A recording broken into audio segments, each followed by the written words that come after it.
warahmatullahi wabarakatuh. Perkenalkan, nama saya Juhratul Yasmin dari kelompok 5. Saya, selaku perwakilan kelompok saya, pada video kali ini akan memaparkan hasil resum saya pada bab 11 mengenai lingkungan belajar yang efektif. Untuk pembahasan yang selanjutnya, kita mesti tahu dulu, apa sih lingkungan belajar yang efektif itu? Nah, lingkungan belajar yang efektif itu adalah segala hal dalam proses pembelajaran yang dapat menciptakan hasil yang efektif bagi siswa. Maksudnya, segala hal yang mempengaruhi proses pembelajaran itu mesti berjalan dengan baik agar proses pembelajaran dapat menghasilkan hasil yang maksimal dan efektif bagi siswa ke depannya. Untuk menciptakan lingkungan belajar yang efektif, seorang guru ini mesti dapat menciptakan pengalaman kelas yang positif dan produktif. Kemudian, seorang guru juga mesti dapat mencegah dan menanggapi perilaku buruk yang akan mengganggu proses pembelajaran ke depannya. Dan juga, seorang guru mesti dapat menggunakan waktu kelas dengan baik tanpa menyia-nyiakan waktu untuk melakukan hal-hal yang mungkin sebaiknya tidak dilakukan pada saat proses pembelajaran. Dan yang terakhir, dengan melakukan kegiatan yang melibatkan pikiran dan imajinasi siswa untuk melakukan sesuatu pada saat proses pembelajaran untuk menarik minat siswa dan dapat menghasilkan hasil yang lebih baik ke depannya. Pembahasan yang selanjutnya itu adalah tentang bagaimana dampak waktu pada proses pembelajaran. Waktu ini sangat memiliki dampak pada proses pembelajaran, karena jika waktu digunakan dengan baik, dapat memberikan hasil yang baik di akhir. Dan akan tetapi, jika waktu digunakan kurang baik atau tidak secara maksimal, maka hasilnya pun akan tidak maksimal. Oleh karena itu, seorang guru mesti mengetahui bagaimana sih cara agar waktu ini bisa memiliki dampak yang baik ke depannya bagi para siswanya. Untuk itu ada beberapa cara. Yang pertama, dengan menggunakan waktu yang dialokasikan untuk pembelajaran dengan maksimal. Artinya, seorang guru ini mesti tahu nih, gimana caranya menggunakan waktu yang digunakan dalam proses pembelajaran dapat dilakukan secara maksimal. Untuk itu, caranya ada beberapa, yaitu dengan mencegah kehilangan waktu, cegah agar waktu itu tidak hilang secara sia-sia dengan melakukan hal-hal yang seharusnya tidak dilakukan. Juga bisa dengan seorang guru bisa mencegah agar tidak datang terlambat dan keluar terlambat, karena hal itu akan mempengaruhi proses pembelajaran. Yang kedua, ada menggunakan waktu siswa untuk terlibat secara efektif. Artinya seorang guru harus tahu gimana cara menggunakan waktu saat siswa terlibat itu bisa dilakukan secara efektif. Artinya waktu yang digunakan itu bisa efektif untuk mengembangkan pemikiran siswa. Yang ketiga, tidak menggunakan waktu yang berlebihan dalam mengerjakan tugas. Artinya, waktu pada proses pembelajaran itu tidak terlalu banyak dihabiskan hanya untuk mengerjakan tugas saja. Dan juga tugas pada saat proses pembelajaran itu seharusnya diberikan kepada seluruh siswa untuk mengasah seberapa jauh pemikiran siswa ini. Para siswa dalam memahami pelajaran. 4, itu ada manajemen kelas di kelas yang berpusat pada siswa. Artinya, waktu pada proses pembelajaran ini juga bergantung dari bagaimana kelas ini diatur. Artinya, dalam kelas, seharusnya kelas ini berpusat pada siswa. Tidak hanya selalu guru saja yang menerangkan, mungkin bisa siswanya juga ikut andil dalam proses mereka belajar. Karena pada zaman sekarang, jika hanya guru saja yang menerangkan, itu akan membosankan ya, dan mengurangi minat para siswa untuk belajar. Namun jika mereka saling memberikan pengetahuan mereka kepada teman-temannya, akan menarik perhatian mereka sehingga mampu memberikan hasil yang baik ke depannya. Pembahasan yang selanjutnya yaitu mengenai praktik yang berkontribusi terhadap pengelolaan kelas yang efektif. Nah, jadi untuk dapat menciptakan kelas yang efektif itu ada beberapa hal yang mesti dilakukan agar kelas itu bisa berjalan dengan efektif. Yang pertama itu ada memulai awal tahun ajaran baru dengan baik atau tepat. Kenapa ini penting? Karena awal tahun ajaran baru ini merupakan awalan yang mesti dilakukan dengan baik. Jika awalannya saja sudah tidak baik, maka bagaimana selanjutnya akan dilakukan dengan baik pula, kan? Seperti itu. Nah, gimana caranya? Yaitu guru mesti memperkenalkan siswa pada aturan dan prosedur kelas. Karena aturan dan prosedur kelas ini penting untuk diketahui oleh seluruh siswa. Yang kedua, bekerja dengan seluruh kelas. Artinya, pada awal tahun ajaran baru seharusnya tidak ada kelompok gitu. Agar seluruh kelas ini saling berhubungan, tidak saling yang ini hanya dengan yang ini saja. Maksudnya semua saling berbaur untuk membentuk hubungan yang baik agar dapat melaksanakan proses pembelajaran yang baik ke depannya. Yang ketiga itu adalah seorang guru mesti memberikan tugas yang sederhana dan menyenangkan. Untuk awalan seharusnya nggak terlalu susah, kan? Tidak memberikan tugas yang terlalu susah gitu. Seharusnya yang sederhana dan menyenangkan untuk menarik perhatian para siswanya agar mereka tertarik nih bahwa oh proses pembelajaran ini sepertinya akan menyenangkan, mengasihkan seperti itu. Ya walaupun harapannya ke depannya proses pembelajaran akan berjalan seperti itu seterusnya.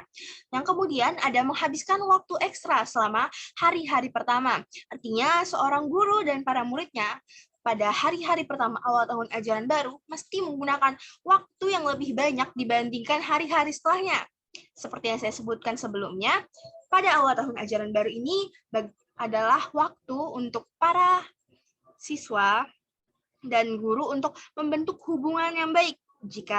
Karena kan semakin banyak kita bertemu dan berbincang dengan seseorang, maka akan membentuk hubungan kita lebih erat seperti itu.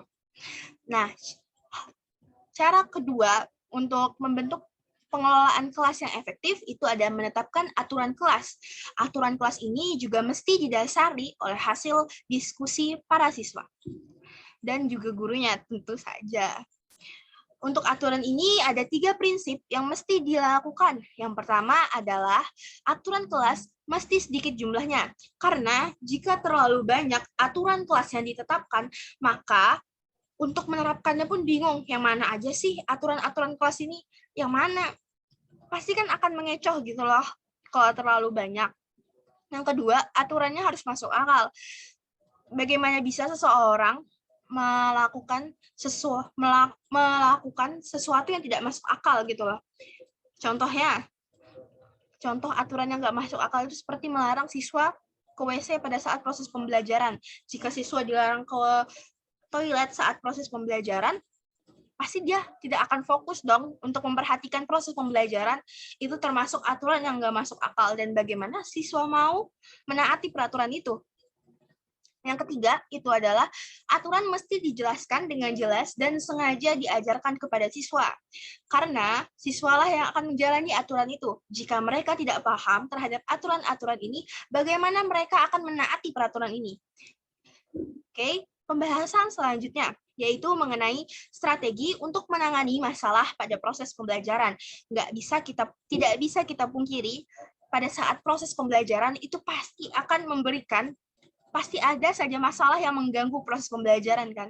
Salah satunya siswa yang berperilaku buruk pada saat proses pembelajaran atau melakukan suatu hal yang tidak baik untuk mencari perhatian atau untuk adalah mungkin salah satunya seperti seorang siswa melakukan suatu hal yang tidak baik untuk mengganggu proses pembelajaran.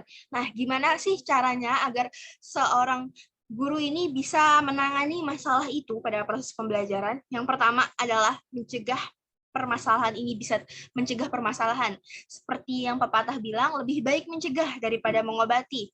Artinya lebih baik seorang guru ini mencegah agar seorang siswa tidak berperilaku tidak baik daripada akhirnya menangani perilaku ini. Gimana caranya kita mencegah? Kan kebanyakan seorang siswa ini melakukan hal yang tidak baik itu untuk melepaskan rasa bosan mereka terhadap pembelajaran yang tidak menyenangkan. Karena itu, seorang guru mesti melakukan proses pembelajaran yang menyenangkan, menarik perhatian mereka agar mereka tertarik nih terhadap proses pembelajaran itu. Nah, kemudian cara yang kedua yaitu adalah prinsip intervensi atau campur tangan terkecil. yang dimana seorang guru mesti memberikan campur tangan jika seorang murid ini melakukan suatu kesalahan. Nggak bisa kan suatu kesalahan itu cuma didiemin. Jika cuma didiemin, tidak diberikan perhatian atau campur tangan, maka mereka akan merasa kalau perbuatan yang mereka lakukan ini baik-baik saja gitu loh. Nggak ada yang salah dari perilaku mereka. Cara yang ketiga ada isyarat nonverbal. Nah, jika seorang murid ini masih tetap melakukan hal-hal itu, seorang guru bisa memberikan isyarat nonverbal seperti kepada murid yang saling berbicara pada saat proses pembelajaran atau menutup buku yang tidak sesuai dengan mata pelajaran yang sedang diajarkan. Kan dengan itu tidak mengecoh fokus para siswa lain yang sedang memperhatikan proses pembelajaran. Yang keempat, itu ada memuji perilaku yang benar yang tidak sesuai dengan perilaku buruk. Artinya, untuk menangani masalah itu, seorang guru bisa memuji perilaku yang benar agar siswa tahu nih yang mana sih perilaku yang benar dan mana perilaku yang salah. Dan yang kelima, itu ada memuji siswa lain. Kebanyakan para siswa ini kan tidak mau kalah dengan siswa lain. Jika siswa yang satu dipuji karena perilakunya yang baik, maka murid yang lain ini akan merasa, oh ternyata perilaku yang saya lakukan ini sebenarnya nggak baik, dan perilaku yang inilah yang benar. Jadi saya harus seperti ini. Dengan itu kan akan membuat murid merasa bahwa membuat murid merasa sadar diri gitu. Kemudian selanjutnya yaitu ada pengingat verbal. Jika hal itu yang saya sebutkan sebelumnya masih tidak dipatuhi oleh siswa, seorang guru bisa memberikan pengingat secara langsung. Seperti misalnya ada murid yang sedang mencontek, seorang guru bisa langsung memberikan teguran seperti,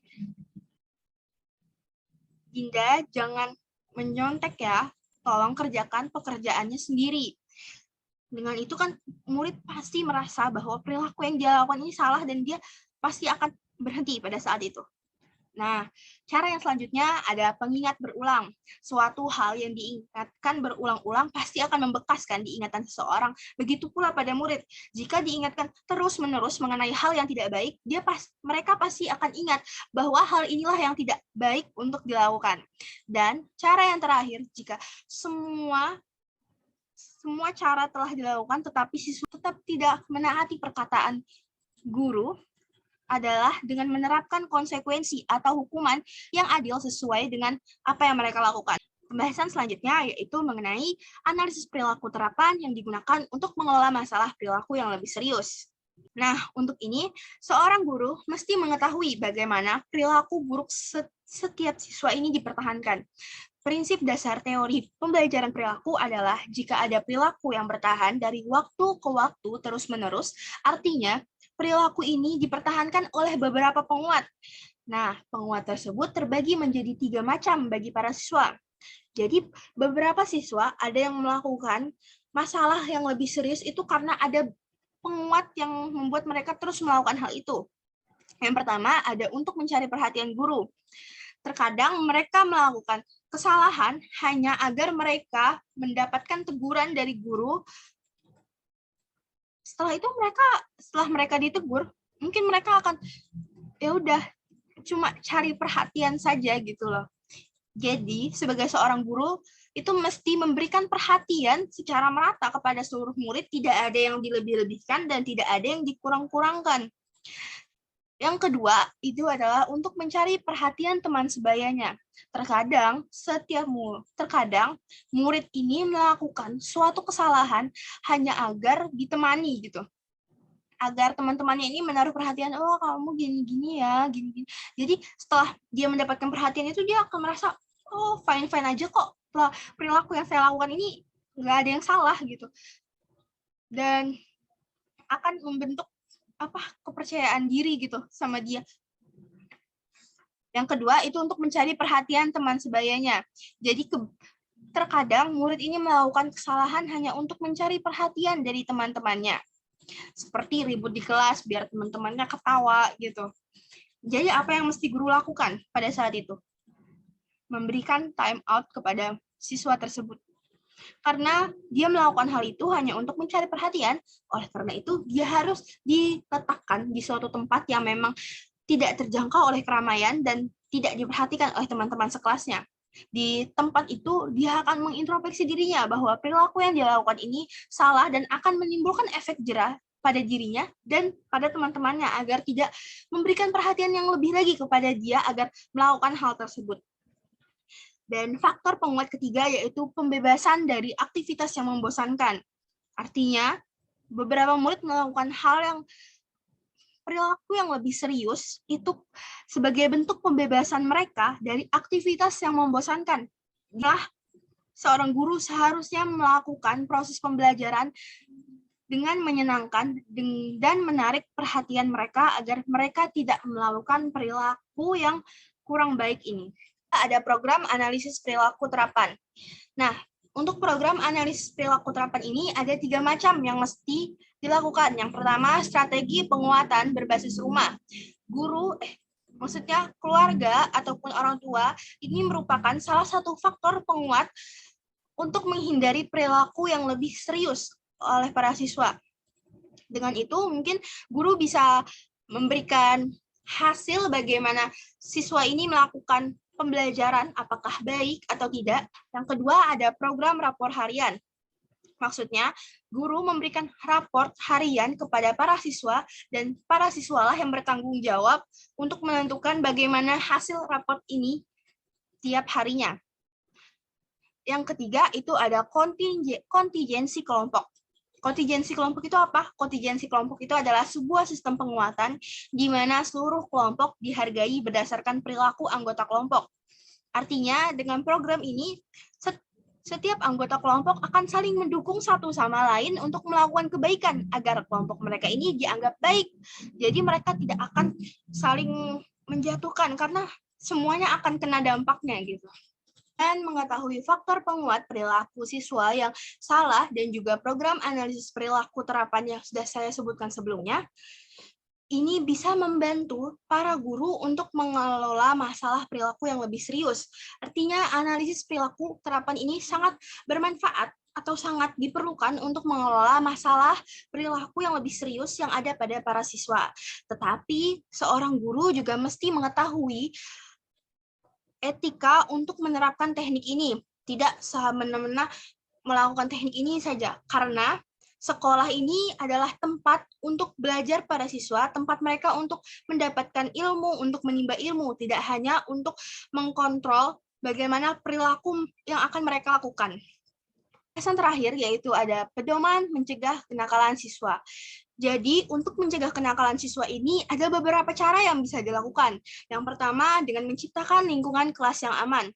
Dengan lingkungan kelas yang aman akan membuat para siswa merasa bahwa kenakalan yang ia lakukan tidak ada gunanya.